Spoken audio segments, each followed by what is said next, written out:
Icke traded in his earlier view of Jesus for this most easily disproved one. I will call it the zeitgeist version of Jesus. This is the one where he did not exist in history, but was an amalgamation of ancient pagan gods. This is the one that I believed for a long time, thanks to David Icke. But I started doing some investigation on my own, and I realized that something was really wrong with this view. Although it sounded plausible and even scientific, I couldn't confirm any of it with the actual writings about these gods from the original sources. And all the people that claimed that these things could be found in the original sources were Freemasons or Luciferians. For instance, Icke tells us in The Biggest Secret that Horus was the Good Shepherd, that Horus was the Lamb. Horus was baptized at age 30, he was the child of a virgin, his birth was marked by a star, he had 12 followers, Horus was the morning star, Horus was the cursed, Horus was tempted on a mountain by Set, and that he was a child teacher in a temple. The problem is that none of this is true. If you read every single thing you can find that the Egyptians wrote about Horus, you won't find any of this stuff. It's a flat-out lie. And guess who Icke cites for his claims like this? Albert Churchward, a high-level Freemason. And not only that, but someone who lacks any expertise in this field. I think one reviewer of his book on Amazon said it best about Albert Churchward in regard to his scholarship, quote, "This book is not recommended for those expecting a scientific approach. The absence of any description of the author's academic background explains it all." I've had a website up called zeitgeistchallenge.com since the film Zeitgeist came out, and it offers $1,000 cash to anyone who can simply show where in the ancient texts these things can be found. I've yet to have one serious submission to this challenge since the website was put up. I have had a lot of people confident that they could answer the challenge until they started to look for the actual writings themselves, which is why I put the site up in the first place, to get people to come to the same conclusions that I did on my own. This is a Freemasonic lie. Yes, I know that the movie gives a long list of their sources, but if you inspect those sources, you will find that they do not even attempt to cite actual original texts, but instead cite recent authors who themselves do not cite sources. If this idea that I'm suggesting makes you mad and you think that I'm kidding, please watch the films Zeitgeist Refuted, Final Cut, or Zeitgeist Part 1 Exposed, the film. In the footnotes you'll find both of them, and they're both by two separate filmmakers, and they do a great job of showing how easily this idea is refuted. In fact, of all the various versions of Jesus that Icke has had, this current view is the most easily refuted. Now let's go back to Desbro and Icke's view about all the Babylonian symbolism in Christianity. But first, let me explain something that will really help you understand what we're about to discuss. Christianity was around for at least 300 years before the Vatican existed. Secular history records a massive slaughter that literally lasted the entire early history of Christianity. Almost every emperor of Rome, starting with Nero, continued the relentless genocide of Christians. They fed them to the lions in arenas, and they burnt them alive for fun. This is what being a Christian was for the first 300 years of their history. Deciding to be a Christian was basically deciding to be tortured and killed publicly. It wasn't a decision that people made lightly. These people's beliefs were nothing like the Babylonian religion of Rome. This is one reason why Rome hated them so much. A good example of this is the Emperor Diocletian, who believed he had eliminated all the Christians. He erected monuments to himself that boasted of this supposed accomplishment. It was engraved, Diocletian, Jovian, Maximin, Herculeus, Caesarus, Augusti, for having everywhere abolished the superstition of Christ, for having extended the worship of the gods. It was only after one of the emperors, Constantine, was said to convert to Christianity, and the jury is still out as to whether that actually happened or not, but one thing is certain. After that time, the government decided to stop fighting Christianity, and instead it seeked to totally control it. It unwisely declared Christianity the official religion of Rome, which, as you can imagine, was a shock to all the pagan citizens of Rome. This is when you start to see all the pagan symbolism start to creep into Christianity. It was added, at least in part, to appease the pagans and incorporate their symbolism into a religion that they had all tried to destroy for the last 300 years. And this is the key to understanding this. The Bible itself, the writings that the Christians were reading during their times of persecution, doesn't support any of these Illuminati symbols or ideas. This is why the Vatican made reading the Bible illegal in the 1200s. The real Christians were literally burned alive with their illegal copies of the Bible chained around their necks. Even to this day, the Catholics do not recommend reading the Bible themselves. They say it's better left to the priests to interpret for them. This is also why it was not allowed to be translated into any language but Latin for 1,000 years. The obvious reason is that if the people were allowed to read the Bible, they would know that the empire was telling them to do and believe things that were not in the Bible. Take the second commandment, for instance. Thou shalt not make unto thee any graven image, or any likeness of anything that is in heaven above, or that is in the earth beneath, or that is in the water under the earth. Thou shalt not bow down thyself to them, nor serve them. Now this should help you see what's going on when David shows this picture of Mary and the Queen of Heaven. Yeah, sure, there's an ancient goddess called the Queen of Heaven, and the Roman Catholics do call Mary the Queen of Heaven. But has anyone ever read to you what the Bible says about this Queen of Heaven? In the book of Judges, 1 Samuel, 1 and 2 Kings, and Jeremiah, it talks about this pagan sacrifice and mentions specifically the pagan goddess called the Queen of Heaven several times. And God declares, because of their worship of this pagan goddess called the Queen of Heaven, that he would withdraw his protection from them and judge them. The fact that the Roman government took the story of Mary and inserted their favorite goddess, the same one that the Bible actually warns us about, does not mean that Christianity was based on the Queen of Heaven. It just means that the government was tricking people into doing what they wanted them to do. And as generations went by, with people no longer reading the Bible anymore, it got easier and easier to trick people in regard to what was and what wasn't actually in the Bible. So this is why there is the Babylonian depiction of Semiramis and Tammuz, and this is a Christian church. Same again. This is a picture I took last Christmas in Rome when I was there for a television program.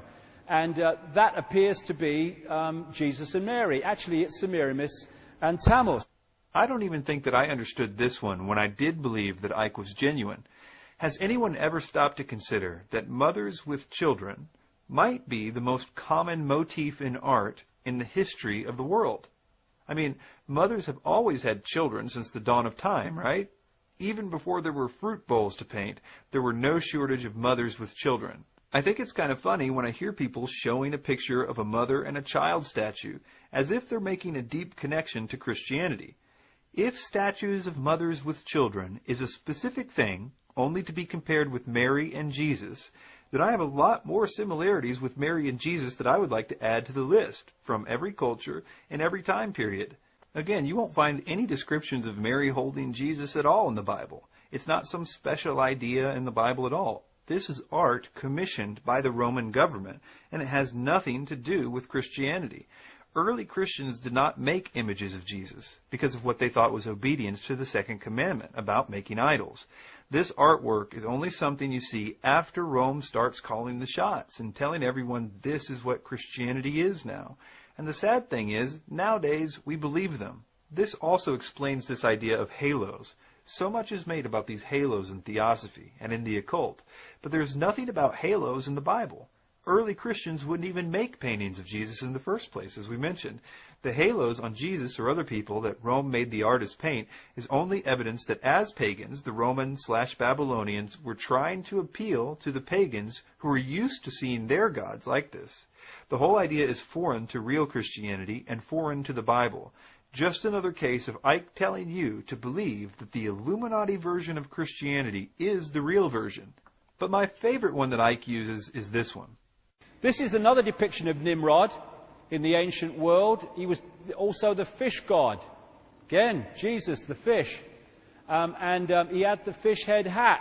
This is a depiction, actual depiction from Babylon, and that's why we have the mitre in the Pope.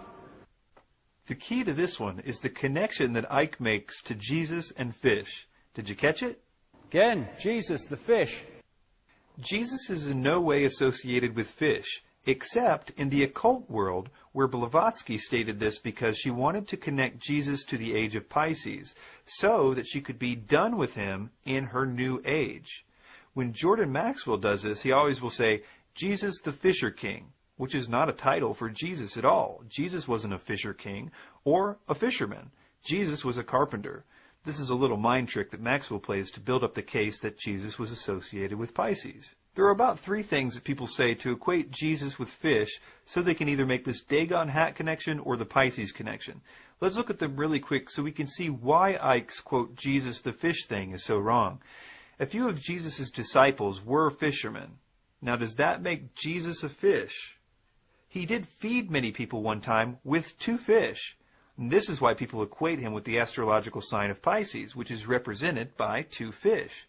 But when people make this claim, they never mention that only a few days later, he did the same thing with more than 2 fish and a different number of loaves. Why wouldn't they tell you about that instance a few pages later? Because it ruins the whole Pisces thing. The fact is that Jesus did all kinds of miracles. We don't associate Jesus with ears, even though he was said to heal a man's ear once. And the final thing that people do is point to the Jesus fish on cars. This symbol was representative of an acrostic in the Greek language that early Christians used to use as a sign to see if certain places were safe for them during the persecutions. It meant Jesus, anointed, God, Son, and Savior, and it doesn't make Jesus a fish. Before moving on to another man who Icke bases his beliefs on, I will conclude that the reason that the emperors of Rome and later the Roman Catholic Church tried to keep the Bible from people is that contrary to what we are taught in the so-called truth movement, the Bible is incredibly anti-Illuminati. Not only does God reveal to people like Ezekiel that the elites of his day, the Illuminati if you will, were worshiping the sun behind closed doors, and later he showed him that the secret worship of Tammuz was going on too. It is filled with discussions and promises to judge this so-called secret power of lawlessness, which we might call the Illuminati. See my video, Was the Bible Written or Changed by the Illuminati, for more on this. Another of Icke's sources is a man named Michael Talbot.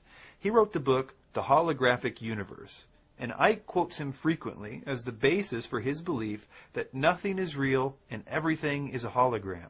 Talbot spends the first few chapters of his book doing an excellent job of describing a well-known theory of Karl Pribram and David Bohm called the holonomic brain theory.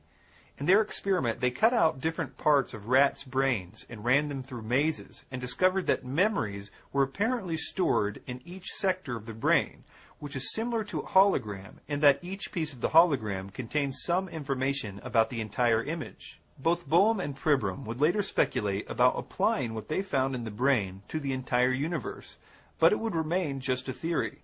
The rest of Talbot's book simply starts naming paranormal phenomenon and declaring that it exists because the universe is a hologram. He rarely if ever cites his evidence, and when he does, he reveals his lack of discernment. Consider his support of Sai Baba. Talbot spends several pages gushing over Baba as a perfect example that the universe is a hologram because Baba, according to Talbot, performs these miracles. But watch this video of Baba performing what can only be described as cheap sleight of hand tricks as I read from the Holographic Universe.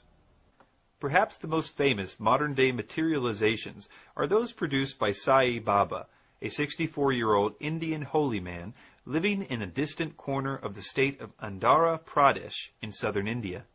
According to numerous eyewitnesses, Sai Baba is able to produce much more than salt and a few stones. He plucks lockets, rings, and jewelry out of the air and passes them out as gifts. He also materializes an endless supply of Indian delicacies and sweets, and out of his hands pours volumes of vibhuti, or sacred ash.